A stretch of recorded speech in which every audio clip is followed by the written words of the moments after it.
তার বন্ধু বান্ধব কারা ছিল ছোটবেলায়, আপনাদের বাচ্চাদের বন্ধু কারা ফেসবুকে অথবা ওই যে কার্টুন দেখে দেখে। আপনি যদি মনে করেন আপনার বাচ্চা কার্টুন দেখে দেখে হাসতেছে, তাহলে বুঝবেন ওরে এখন পাবনায় মেন্টাল হসপিটালে ভর্তি করানো দরকার। ও অলরেডি হসপিটালে ভর্তি হওয়ার মতো উপযুক্ত। একটা মানুষ একা একা হাসে কিভাবে? আমরা ছোটবেলায় শুনছি একা একা হাসলে পাগল, একা একাই হাসে, একা একা কথা বলে, কিন্তু আপনার বাচ্চা একা একা হাসে। আপনি বুঝেন না যে মেন্টালি ও অলরেডি ড্যামেজড, ও অলরেডি মানসিকভাবে পাগল হয়ে গেছে।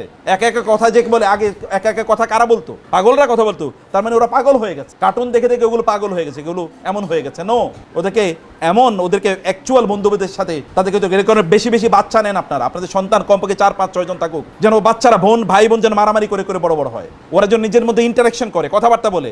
এখন তো আপনারা স্লোগান বাইর করছেন, ছেলে হোক মেয়ে হোক, একটা বা দুইটা শয়তান হলেই যথেষ্ট। তো কেন আপনার কেন 7, 8টা 5, 7টা বাচ্চা কেন হবে না? কেন বোনেরা এখন বাচ্চা হলে আপনাদের প্রবলেম কেন? আপনি 8টা বাচ্চা যদি আপনাকে মা বলে ডাকে, আপনি চিন্তা করে দেখেছেন আপনার মার কয়টা বাচ্চা ছিল, আপনার দাদার কয়টা বাচ্চা ছিল, দাদির কয়টা বাচ্চা ছিল, নানির কয়টা বাচ্চা ছিল? দেখেন আপনি কেন তেমন হতে পারবেন না? আপনি জেল নেন, আপনি স্বপ্ন দেখেন আমি এমন সন্তানের মা হতে চাই যে সন্তানগুলো গোটা পৃথিবীকে কাঁপিয়ে দেবে। এরকম একটা সন্তানের মা হতে পারলে আপনার আর কি লাগে? ফেরেশতারা আপনাকে স্যালুট করবে, মানুষ আপনার নাম ধরে বলবে অমক মায়ের সন্তান।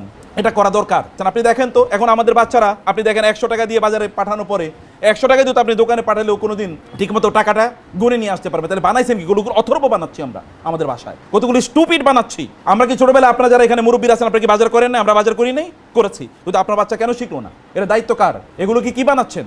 চিড়িয়াখানার জানোয়ার, জন্তু, প্রাণী, ওরা করবে কি? ওদের দুনিয়া করে খেতে হবে না? ওদেরকে কে শেখাবে? বিয়ে করার পরে শিখবে? ওদেরকে এখনই করেন। আল্লাহ রাসূল সাল্লাল্লাহু আলাইহি ওয়াসাল্লাম তাই করেছেন, বাচ্চাদেরকে তাই শিখিয়েছেন। তিনি আনাস রাদিয়াল্লাহু তাআলাকে পাঠিয়েছেন বাজারে, যাও এটা কিনে নিয়ে আসো, ওইটা কিনে নিয়ে আসো, এটা করেছেন। এটা আপনাদেরকে আমি কেন এই কথা বলছি? তিনি তখন 12 বছর বয়সে তার চাচার সাথে ব্যবসা করতে যান নাই। 25 বছর বয়সে যখন খাদিজাতুল কুবরা রাদিয়াল্লাহু তাআলার সাথে তিনি ব্যবসা করতে, তার মুদারিব বা তার ব্যবসায়িক পার্টনার হিসেবে তিনি ব্যবসা করতে গেলেন, তিনি এত প্রফিট করলেন যে তার খাদিজা রাদিয়াল্লাহু তাআলা আনহা, তার পার্সোনাল সেক্রেটারি মাইসারা বললেন, রাসূলুল্লাহ সাল্লাল্লাহু আলাইহি ওয়াসাল্লাম মানে মুহাম্মাদের সাথে আমরা ব্যবসা করে যা করেছি, গত 40 বছর ব্যবসায় আমরা এতটা লাভ করতে পারি নাই। তার মানে এই বছর বয়স, তিনি 12 বছর বয়স থেকে তিনি ব্যবসা শিখেছেন। আপনাদের সন্তানদেরকে সমাজে রেসপন্সিবল হিসেবে বানান, ওরা যেন বুঝে, ওরা যেন সমাজটা বুঝে। আপনার বাচ্চারা কি বলেন? শুধু কিছু কম্পিউটার গেম ছাড়া কিছুই বুঝে না, অথবা কিছু কার্টুন ছাড়া তারা কোনো কিছুই বুঝে না। বাংলাদেশে কি হচ্ছে এটা আপনাদের বাচ্চাদেরকে বুঝাতে হবে না? পৃথিবীতে কি হচ্ছে তা বুঝাতে হবে না? গাজায় যে এত মানুষকে হত্যা করছে, এই বাচ্চাগুলো যদি না জানে, তাহলে মুসলিম উম্মার প্রতি ওদের দরদ কবে তৈরি হবে? ওদের সামনে মানুষকে হত্যা করা হলো, ওরা কেবল ভিডিও গেম করবে, ভিডিও তুলবে, কারণ ফেসবুকে একটা পোস্ট দেওয়া লাগবে, এর বাইরে কিছুই না। এখন তাই হচ্ছে না যে একটা মানুষকে মারছে কিন্তু 100 জন ওইখানে ছবি তুলতেছে, অথচ 100 মানুষ না, 2 জন মানুষ দাঁড়িয়ে গেলে ওই সন্ত্রাসীরা এখান থেকে পালাতো। আর ওদেরকে আমরা সমাজের রেসপন্সিবল হিসেবে তৈরি করছি না, ওদেরকে সমাজের বাস্তবতা বুঝাচ্ছি না। পৃথিবীতে এটা ঘটছে, এটা তোমাদেরকে বুঝতে হবে, এর বিপরীতে তোমাদেরকে কাজ করতে হবে। তোমাদেরকে ওইখানে নিপীড়িত নির্যাতিত মানুষের পক্ষে তোমাদেরকে দাঁড়াতে হবে। তিনি দেখেন না কি করেছেন? তিনি ছোটবেলায় যখন তিনি সিরিয়া থেকে তার চাচার সাথে ফিরে আসলেন, সেখানে এসে দেখলেন এখানে অলরেডি যুদ্ধ শুরু হয়ে গেছে। হরবুল ফিজার, 12 বছর বয়স। হরবুল ফিজার মানে কি? পাপীদের যুদ্ধ, পাপাচারের যুদ্ধ। ইনি এসে দেখলেন এই যুদ্ধ, তিনি ভাবলেন যে যুদ্ধ কেন হবে? এই জাতীয় যুদ্ধ বন্ধ করে দেওয়া দরকার। আমাদের বাচ্চাদের কি অবস্থা? আপনার বাচ্চা বরং মারামারি তৈরি করে দেয়। স্কুল থেকে বাসায় যাওয়ার পরে এরপরে বলেন, মা আমারও তো আমাকে একটু চোখ রাঙানি দিয়েছিল। এরপরে আপনি বাসায় একটা বিশাল বড় লাঠি নিয়ে আসেন, ওই ছেলের আজকে ধরে মারবেন, বই মেরে মারবেন, অথবা তার মার সাথে এসে আপনি ঝগড়া বিবাদ শুরু করে দেন। অথবা আপনার বাচ্চারা বলেন, হ্যাঁ তোমাকে কথা বললো, আচ্ছা দেখে নেমনি, ওরা কি আমাদের চেয়ে বড়? ওরা তো আমাদের চেয়ে ছোট। আপনি তো ড্যামেজ করে দিলেন বাচ্চাকে। অথচ আল্লাহ রাসূল মানে ছোটবেলায় এই যে কিশোর মোহাম্মদ, তিনি এসে যখন দেখলেন এখানে মারামারি লেগেছে, তখন তিনি হেল্পফুল ফুজুল নামে একটা প্রতিষ্ঠান তৈরি করেছেন, একটা ক্লাব, যেটাকে আপনারা বলেন ক্লাব মানে কি? একটা সোসাইটি, একটা সংঘ, একটা সমিতি। এবং এখানে সকল ইয়াং পোলাপাইনকে নিয়ে, ইয়াং জেনারেশনকে নিয়ে তিনি সিদ্ধান্ত নিলেন, এখন থেকে যদি মক্কায় কেউ কারো উপর জুলুম অত্যাচার করে, তার বিরুদ্ধে আমরা সবাই দাঁড়িয়ে যাবো। এবং আপনার বাচ্চাদের মধ্যে তো ওই অনুভূতি তৈরি হয় না, ও তো বুঝেই না কে কারো উপর জুলুম করতেছে, অত্যাচার করছে, ও তো বুঝেই না। এই অনুভূতি তার মধ্যে তৈরি করে দেওয়া দরকার, বলা দরকার যে হ্যাঁ এটা অন্যায়, এটা অন্যায়। আমি দেখেছি, আমার নিজের কথা বলি, যদি কখনো আমার বোনদেরকে আমি দেখেছি, মা আমাকে খুব কম মেরেছেন, 1-2 বার মেরেছেন, কারণ আমার বাবা ছোটবেলা মারা গেছে, মনে করছে একটাই ছেলে, এরে নিয়েই থাকবে। কিন্তু বোনদেরকে দেখেছি খুব মেরেছে। কি হয়েছে?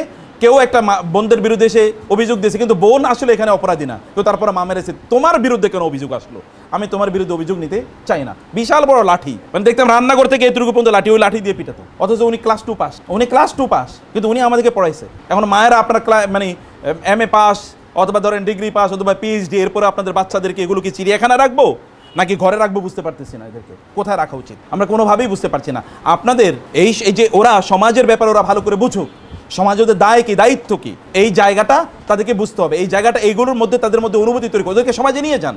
ওরা যাক, একবার ওদেরকে বস্তিতে নিয়ে যান, দেখো, এবং ওদেরকে দিয়ে কাজ করান, ওদেরকে রাস্তা একবার সাফ করান, ঘরটা একবার পরিষ্কার করান, তোমার টয়লেটে তুমি পরিষ্কার করবা। আমার বাচ্চাদেরকে আমি বলি তোমার রুম তোমাকে পরিষ্কার করতে হবে। আমি আধা ঘন্টা সময় দিলাম, আমি দেখতে চাই সব কিছু everything is tidy in their proper place, সব কিছু তার জায়গা মতো আছে, এটা আমি বলি এটা করতে হবে আধা ঘন্টা। তোমার টয়লেট তোমাকে সাফ করতে হবে। ওরা এসে টয়লেট সাফ করে, আমি এখন আমার অফিসে ঢুকে আমার টয়লেট আমি নিজে সাফ করি।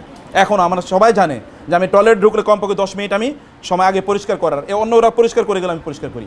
এখনও আমার নিজের খাবার পরে আমার প্লেটটা আমি নিজে এখনও ধুয়ে রাখি আমার বাসায়।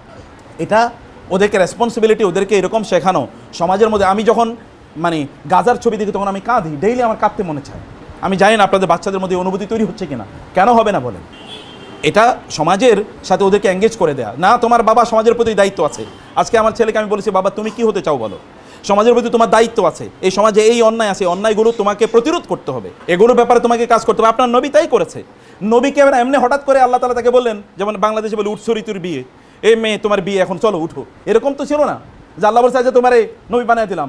নবী তিনি যদি না হতেন, আল্লাহ যদি তাকে নবুয়ত না দিতেন, তাইলে ওই সমাজে না গোটা পৃথিবীতে তার মতো ভালো একজন মানুষও পাওয়া যেত না। যদি তিনি নবুয়তের দায়িত্ব নাও পেতেন, তাহলে গোটা পৃথিবীতে তার মতো একজন ভালো মানুষও পাওয়া যেত না। নবুয়ত বাদই দিলাম। তাহলে এই চরিত্র আমাদের বাচ্চাদের মধ্যে, এই চরিত্র তাদের মধ্যে নির্মাণ করা দরকার। দেখেন না, মারামারি লাগছে, মারামারি লাগার পর এরপরে লোকেরা এসছে যে বয়স মাত্র 25, 26, 27, বলছে উনি ছাড়া আমাদের প্রবলেম কেউ সমাধান করতে পারবে না। অসমক্কার সকল বড় বড় রাজনৈতিক নেতারা অথবা বিশাল বিশাল ব্যবসায়ী অথবা বৃদ্ধরা, বুদ্ধিজীবীরা সবাই আছে, কিন্তু এসে ইয়াং ম্যানের কাছে। আর আমাদের বাচ্চারা যদি ইউনিভার্সিটিতে যায়, প্রতিদিন টেনশনে থাকে কোথায় যেন মারামারি করে মাথাটা ফাটাই আসছে, অথবা কোথায় যেন গাঁজা খেয়ে শুয়ে আছে অথবা বসে আছে, নাকি অবস্থা তো এই। অথচ তার কাছে লোকেরা আসতো যে না, উনি সমস্যার সমাধান করে দেবে। ওনার কাছে যেতে হবে আমাদের সমস্যার সমাধান করার জন্য, কারণ উনি সত্যিকার অর্থে সমস্যার সমাধান করে দেন।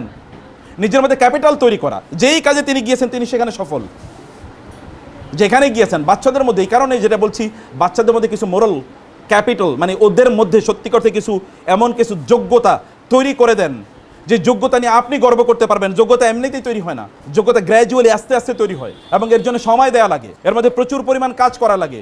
নির্ঘুম যারা ব্যবসা বাণিজ্য করে, দেখেন ব্যবসার জন্য কি করে, যারা ব্যবসা বাণিজ্য করে তারা ব্যবসার জন্য কি করে, বাচ্চাদেরকে কেবল স্বপ্ন দেখানো, তুমি একটা ভালো চাকরি করো, হ্যাঁ তুমি ভালো চাকরি করবা, তুমি একটা প্রতিষ্ঠানে সিও হবা, যেন তুমি মাসে 1 কোটি টাকা ইনকাম করতে পারো, অথবা তুমি ব্যবসা করে যেন মাসে তুমি 10 কোটি টাকা ইনকাম করো। তোমাকে টাকা লাগবে কারণ তুমি মানুষের জন্য কাজ করো। তোমার মা, তোমার বাবা, এর বাইরেও তোমার দাদা দাদি, তোমার নানা নানি, তোমার চাচা চাচি বা তোমার ফুফু খালা, তাদের জন্য তোমাকে করতে হবে, এর জন্য তোমাকে করতে হবে। তুমি যোগ্য করে তোলো।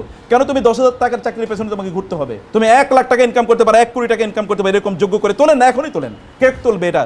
আপনি মনে করছেন স্কুলে তাদেরকে এরকম বানাতে হবে, ইউনিভার্সিটি বানাবে? আপনাকে বানাতে হবে। সন্তান আপনার, আপনি আরেকজনের দিকে তাকিয়ে থাকেন কেন? এবং এই কারণে আপনারা নিজেরা ওদেরকে সেভাবে গড়ে তোলার চেষ্টা করেন।